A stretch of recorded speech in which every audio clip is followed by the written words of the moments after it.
ನಟಿ ಐಶ್ವರ್ಯ ಮತ್ತು ಗ್ಯಾಂಗ್ನಿಂದ director kidnap. Bima ಸಿನಿಮಾದಲ್ಲಿ ನಟಿಸಿದ್ದ ನಟಿ ಐಶ್ವರ್ಯ ಮತ್ತು ಗ್ಯಾಂಗ್ನಿಂದ ಡೈರೆಕ್ಟರ್ ಕಿಡ್ನಾಪ್.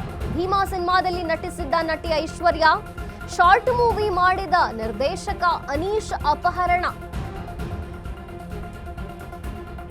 ಇತ್ತೀಚೆಗೆ ಹೊಸ ಸಿನಿಮಾ ಶುರು ಮಾಡಿದ್ದಂಥ ಅನೀಶ್ ಕಾರಣಾಂತರಗಳಿಂದ ಸಿನಿಮಾ ನಿಲ್ಲಿಸಿ ಮುಂಬೈಗೆ ಶಿಫ್ಟ್. ತನಗೆ ತನ್ನ ಕಾರು ಮಾರಾಟದ ಬಗ್ಗೆ ತಿಳಿಸಿದ್ದಂಥ ನಿರ್ದೇಶಕ, ನಟಿ ಮೂಲಕ ಮಾಹಿತಿ ಕಲೆ ಹಾಕಿದ್ದ ಆರೋಪಿಗಳು, ನಟಿಯ ಮೂಲಕ ಬೆಂಗಳೂರಿಗೆ ಕರೆಸಿದ್ದ ಆರೋಪಿಗಳು. ಆಡುಗೋಡಿ ಠಾಣೆಯ ವ್ಯಾಪ್ತಿಗೆ ಅನೀಶ್ನ ಕರೆಸಿ ಅಪಹರಣವಾಗಿದೆ. ಬ್ಯಾಡರಹಳ್ಳಿ ಮನೆಯಲ್ಲಿ ನಿರ್ದೇಶಕರನ್ನ ಇರಿಸಿ ಅಟ್ಯಾಕ್ ಮಾಡಲಾಗಿದೆ. ಹಲ್ಲೆ ಬಳಿಕ ಚಿನ್ನಾಭರಣ, ಹಣ ಕಿತ್ಕೊಂಡಿದ್ದಾರೆ ರಕ್ಕಸರು. ನಂತರ ತುಮಕೂರಿನ ಮಧುಗಿರಿ ಬಳಿ ಅನೀಶನ್ನ ಬಿಟ್ಟಿದ್ರು. ಕಿಡ್ನಾಪ್ ಸಂಬಂಧ ಆಡುಗೋಡಿ ಠಾಣೆಯಲ್ಲಿ ದೂರು ದಾಖಲಾಗಿರುವಂತದ್ದು. ತನಿಖೆಯನ್ನು ನಡೆಸಿ 11 ಜನರನ್ನ ಈಗ ಸದ್ಯ ಬಂಧಿಸಿದ್ದಾರೆ ಪೊಲೀಸರು.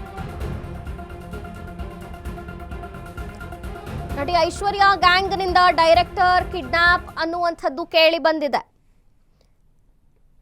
ಐಶ್ವರ್ಯ ಅಂಡ್ ಗ್ಯಾಂಗ್ ಡೈರೆಕ್ಟರ್ ಕಿಡ್ನಾಪ್ ಆಗಿದೆ. ಭೀಮಾ ಸಿನಿಮಾದಲ್ಲಿ ನಟಿಸಿದ್ದಂತಹ ನಟಿ ಐಶ್ವರ್ಯ, ಶಾರ್ಟ್ ಮೂವಿ ಮಾಡಿದ್ದ ನಿರ್ದೇಶಕ ಅನೀಶ್ ಅಪಹರಣವಾಗಿದೆ. ಇತ್ತೀಚೆಗೆ ಹೊಸ ಸಿನಿಮಾ ಬೇರೆ ಶುರು ಮಾಡಿದಂತಹ ಅನೀಶ್ ಕಾರಣಾಂತರಗಳಿಂದ ಸಿನಿಮಾವನ್ನು ನಿಲ್ಲಿಸಿ ಮುಂಬೈಗೆ ಶಿಫ್ಟ್.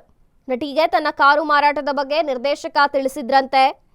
ಈ ಮೂಲಕ ನಟಿಯ ಮೂಲಕ ಮಾಹಿತಿಯನ್ನ ಆರೋಪಿಗಳು ಕಲೆ ಹಾಕಿದ್ದಾರೆ. ನಟಿಯ ಮೂಲಕ ಬೆಂಗಳೂರಿಗೆ ಆರೋಪಿಗಳು ಅನೀಶ್ನ ಕರೆಸಿದ್ದಾರೆ. ಆಡುಗೋಡಿ ಠಾಣಾ ವ್ಯಾಪ್ತಿಯಲ್ಲೇ ಅನೀಶ್ನ ಕರೆಸಿ ಅಪಹರಣ ಕೂಡ ಆಗಿದೆ.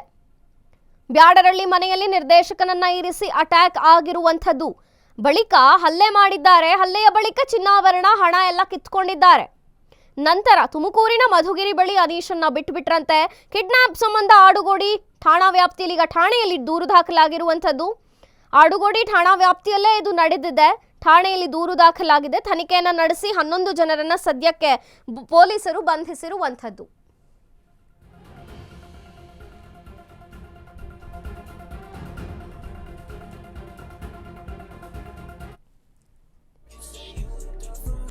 ಈ